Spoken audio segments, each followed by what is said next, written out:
Alrighty, so it's now been a little over a day. Well, not really.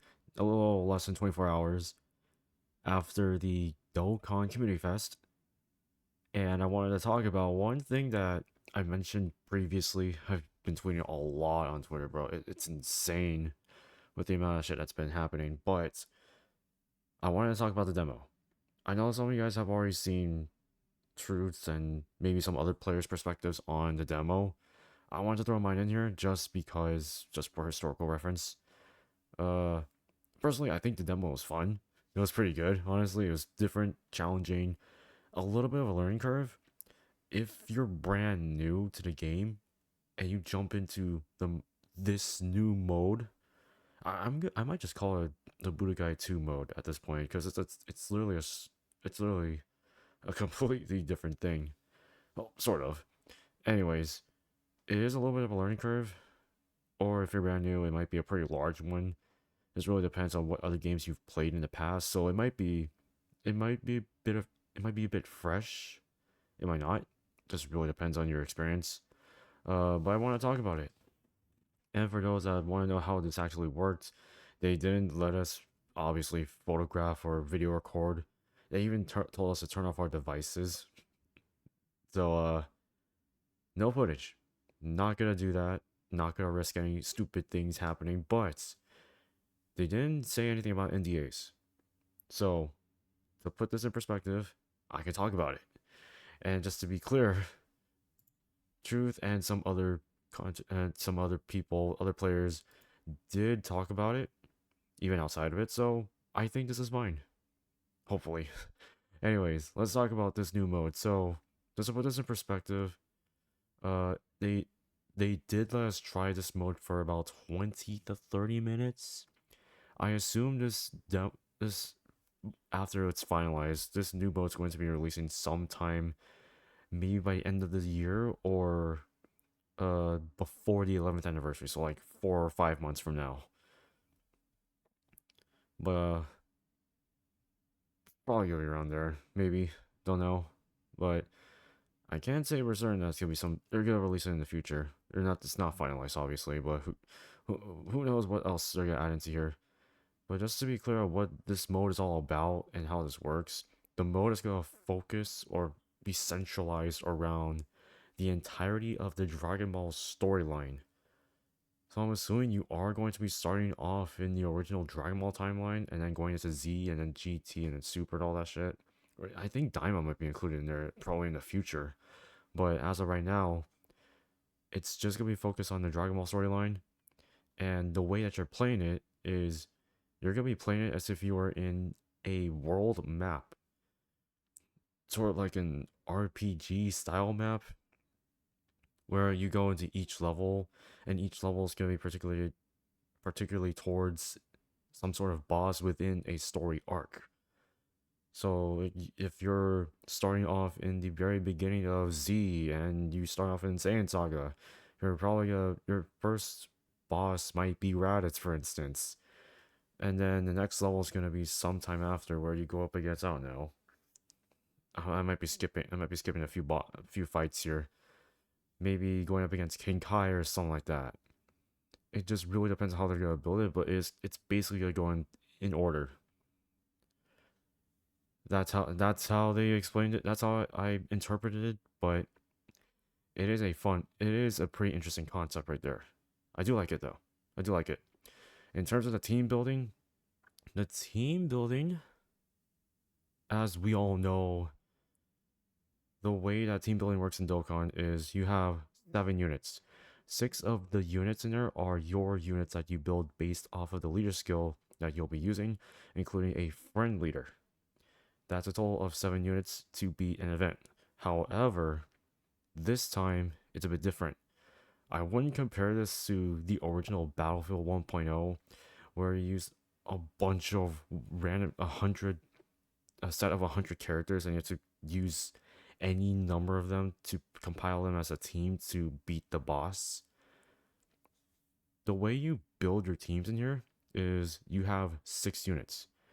2 of your units, aka your leaders, have to work with all of your units in this so-called rotations. There are two rotations, rotation A and rotation B. Rotation A is going to be consistent of whatever characters you put in that first rotation, and that's going to be the very first rotation that will be fighting against the boss. And then rotation B is going to be your second one. Like I mentioned, they all have to fall under the same leader skills or similar ones for both leaders that you choose out of the six. So two of the six have to be your good leads, of course. There's no friend lead. By the time I'm recording this, and I talked about this on X, uh, they didn't mention anything about leader skills, nor have I seen anything about not leader skills, friend units. I'm assuming they're probably going to have to improve the friend system if this is coming out, but who knows?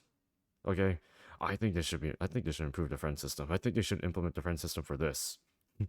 They should improve the friend system for this. I think so. And it's already difficult enough as is. It already is. And the fact that when new players do come in, of course, they don't change their friend leaders, so that's why people are complaining about it. But besides that point, right? Uh, you're able to use 6 characters. You have 2 rotations, so it sets up 3, or with 3 units each. Uh, the way that the battle system will work is each character in each rotation will have their own HP that is calculated based off of the leader skills of both of the 2 units that you chose to be your leaders.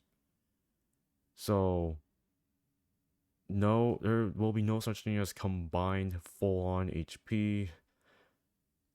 None of that bullcrap. Each character will have their own combined HP based off of the calculated stats from the leader skills, which is cool actually. I think that incentivizes different characters to utilize their active skills or their passives or whatnot.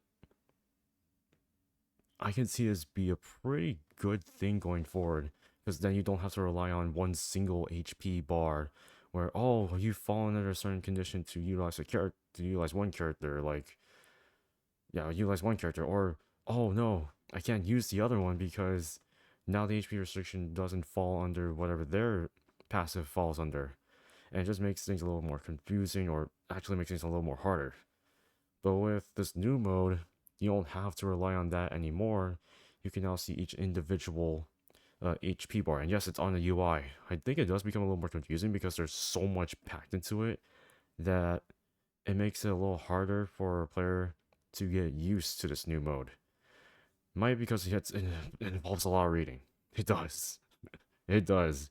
Even I'm like, bro, give me a chance here, man. I'm trying to read all this in like 20 minutes. But yeah, each character has their own HP, and you're able to swap them to swap the rotations prior to collecting key spears. That's how the game mode works, or that's how the battle system works. You can't swap them after because it wouldn't make any damn sense, right? So you have to swap the rotations before that. They do encourage it. They actually do encourage it because there's a little. The reason why they call this is they're calling this a new difficult mode, but really it's just incentivizing the new rotations mechanic for this team building strategy. Really, it allows you to consistently swap your rotations so that the boss actually becomes easier to defeat. What I mean by intensity is there are 4 levels of intensity, and I think I mentioned it down here. Each boss has a max of 4 levels of intensity that increases if you don't swap the rotations prior to attacking the boss. Which means that if you stick with that same rotation multiple times, the intensity increases, making the boss more difficult, giving them more buffs, and giving them more buffs actually, like debuff canceling, dodging additional supers and all that stuff. Those will be applied as buffs to the boss. Now you can lower that intensity, but you can't decrease that intensity to 0, because every boss starts with a level 1 intensity and cannot go beyond level 4. Unless for some reason they do implement level 5, 6, 7, blah blah blah in the future. But I don't see that happening. But the very bare minimum that you will be able to fight the boss in at a certain degree of difficulty is level 1.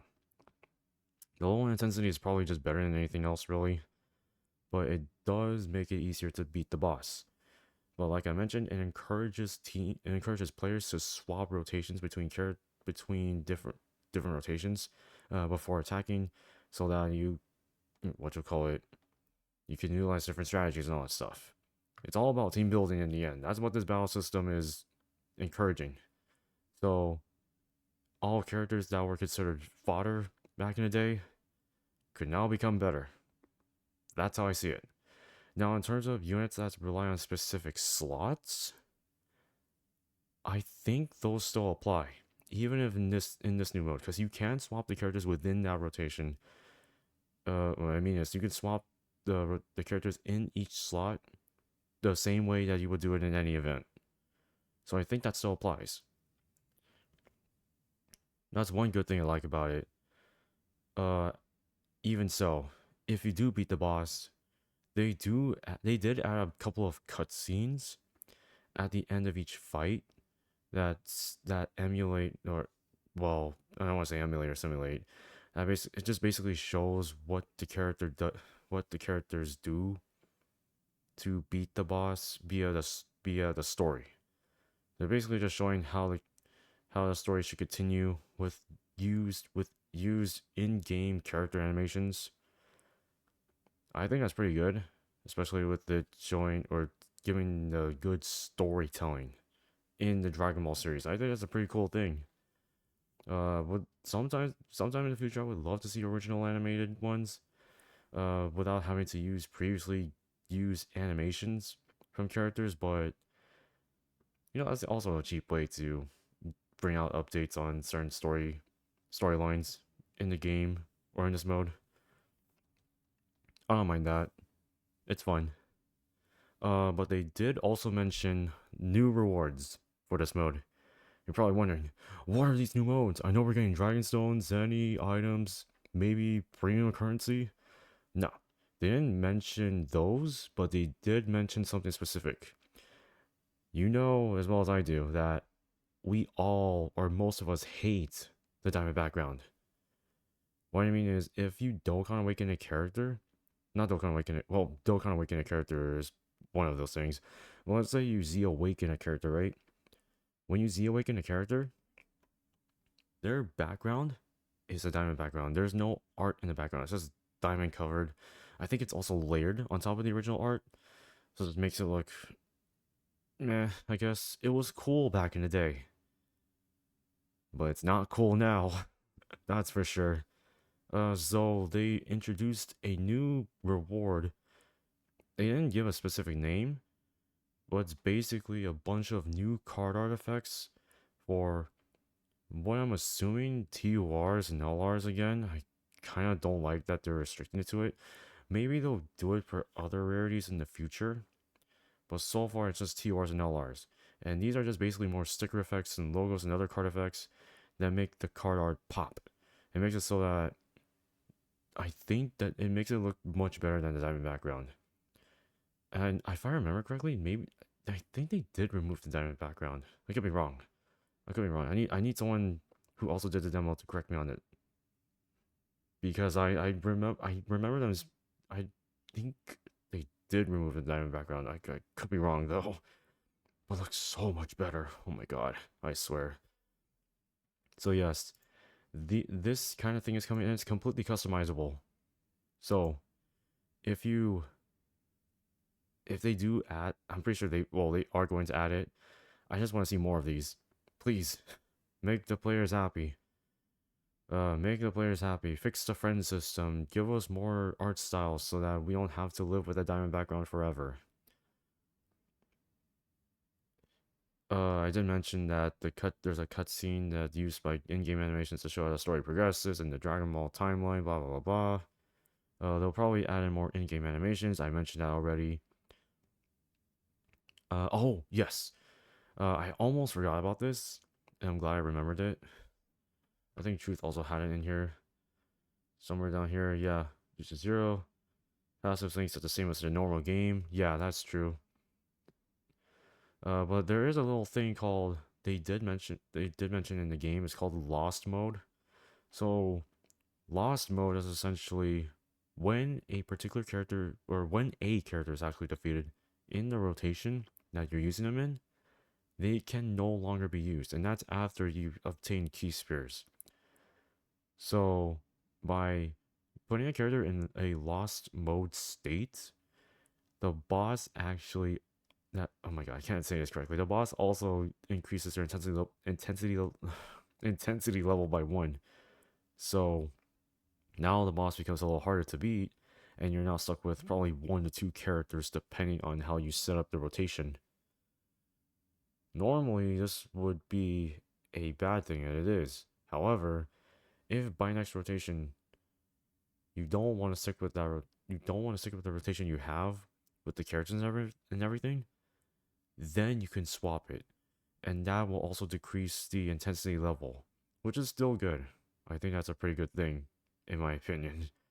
Not having to lose, but if you do, for some reason, manage to, lose all your characters in that one rotation, then you're automatically forced to switch to the other rotation that still has characters, but the intensity will increase because you're using that same rotation, which is a bit meh, I guess. But it does become a little bit fun. Now, in the end, it's still team building. It's still that process. But I imagine that the characters that will be coming out that support this mode will become much better. If not better for not just for this new mode, but for everything else as well. We'll see. We'll see. But I personally think this is probably the coolest thing that they've brought out so far. But we'll have to see what improvements they make to it, but also any new changes and updates for it later in the future, before or after release. But that's it. Those are my thoughts on it.